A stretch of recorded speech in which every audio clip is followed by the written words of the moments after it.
to be born from gold itself. Champion's blood surely runs in your veins, must have thought Godfrey that day, anticipating the moment. Yet, a faint cry of newborn twins was all it took for the room to feel empty. Marika's screams echoing the castle chambers. Traces of the primordial crucible yet lingers within the new life established by the Golden Order. And even the children of God are no strangers to the curse of the Omen. So today guys, we're going to talk about Morgott, the grace-given protector of Lindell. We're probably going to talk a little bit about his twin as well, but not so much in this video. I'm preparing a complete separate video for Monk, the Lord of Blood, so I hope you stay for this one and enjoy the view. Before we proceed with Morgott, we need to explain what are the Omens exactly. The Omens are beings born with accursed blood, resulting in their ogre-like appearance, with twisted horns growing from their heads and bodies. Omens born to commoners often have their horns cut off, generally ending the child's death. Omen Bairn reads, "The Omen babies have all their horns excised, causing most to perish. Please don't hate me or curse me, please."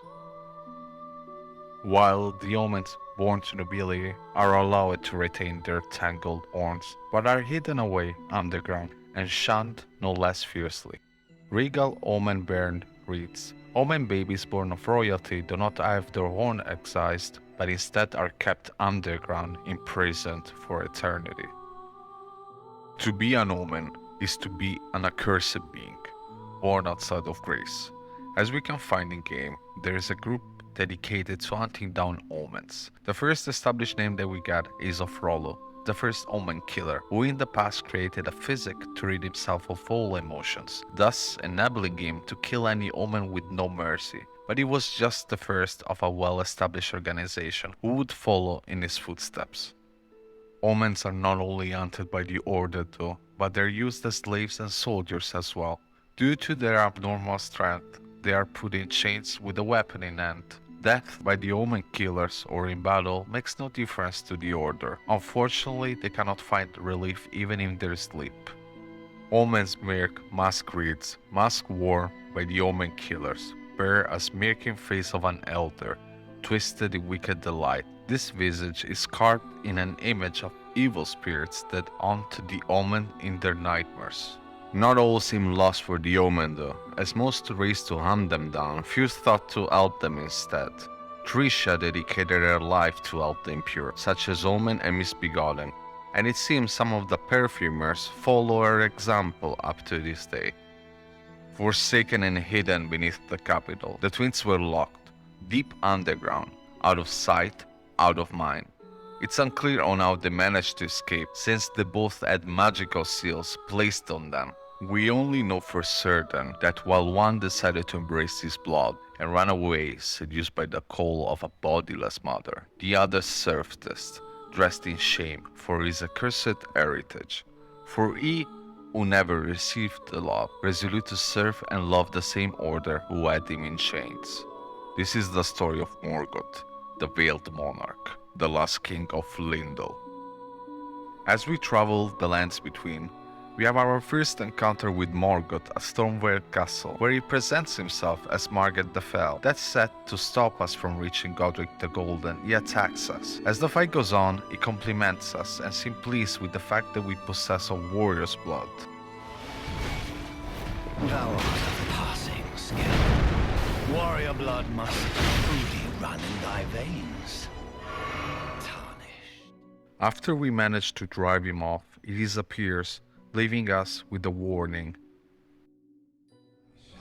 Remember thee, tarnished, smouldering with thy meager flame.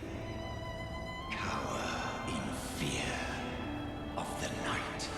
The hands of the fell Omen shall brook thee no quarter. Be in fear of the dark, as stated by Margit at his defeat. The hands of the fell Omen will hunt us down. A swift sentence to death at night, that's what he promised. Eventually the threat manifests itself in the Night Cavalry. Night Cavalry armor reads, pitch black armor worn by the Night Cavalry who ride funeral steeds. The Night Cavalry, who now wander the dim roads of night, were once led by the fell Omen and were deliverers of death for great warriors, knights, and champions. After fending off the Omen ants and obtaining 2 great runes, we make our way to Altus under Gideon's advice, where he warns us to watch out for Morgott, the Veiled Monarch. On our way to Lindel, we found a monument dedicated to the fell Omen. Once we approach the monument, we can read: the second defense of Lindel, the fell Omen stalks eye the corpses of Eros, yet the Earth Tree remains unshaken.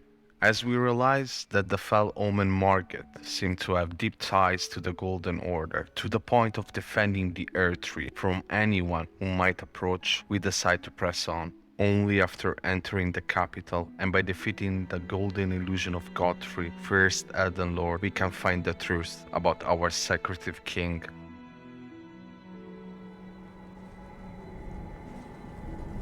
Graceless, tarnished.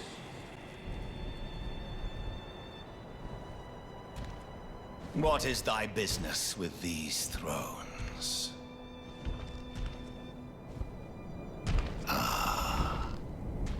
Godric the Golden. The twin prodigies, Mikola and Melania.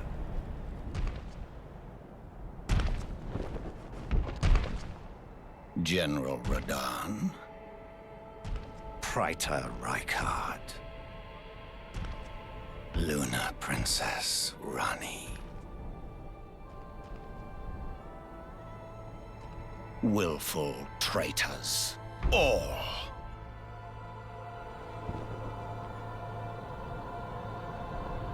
Thy kind are all of a piece.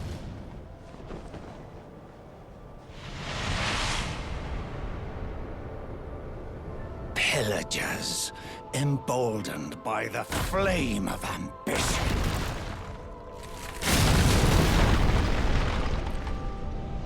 Have it writ upon thy meager grave. Felled by King Morgott, last of all kings.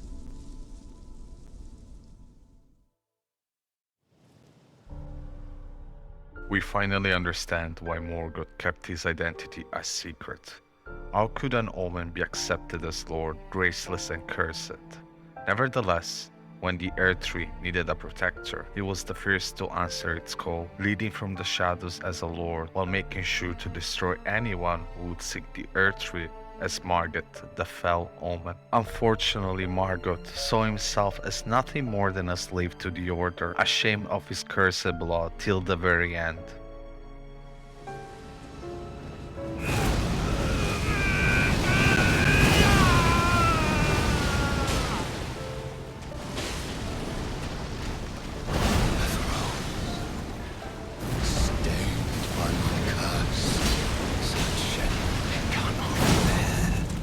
Thy part in this shall not be forgiven.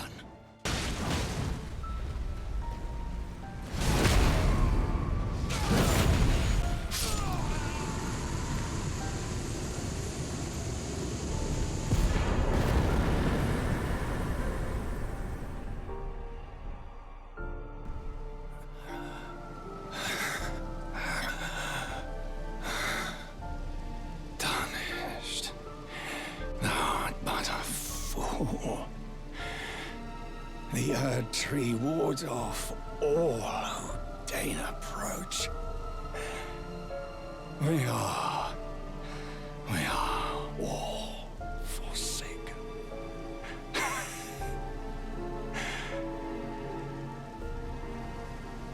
None may claim the title of Elden Lord. Thy deeds shall be met with failure, just as I. After our victory, we finally get the last part of the puzzle, Morgott Great Rune. This Great Rune is the anchor ring that houses the base. and proves two things: that the Omen King was the born of the golden lineage and that he was indeed the Lord of Lindel. Alas, we learn something else as well. Even though the twins walked different paths, they shared a common goal. As we can see in the depth of the capital, we have Mog Phantom and Morgott Seal guarding the entrance of an ancient evil, the flame of the wicked, the flame that burns and unites. What was separated should never return to the end, for order to prevail and for chaos to be denied. Okay, this is it for this video. If you did like it, please share and subscribe. That would be really appreciated. Well, see you in the next one.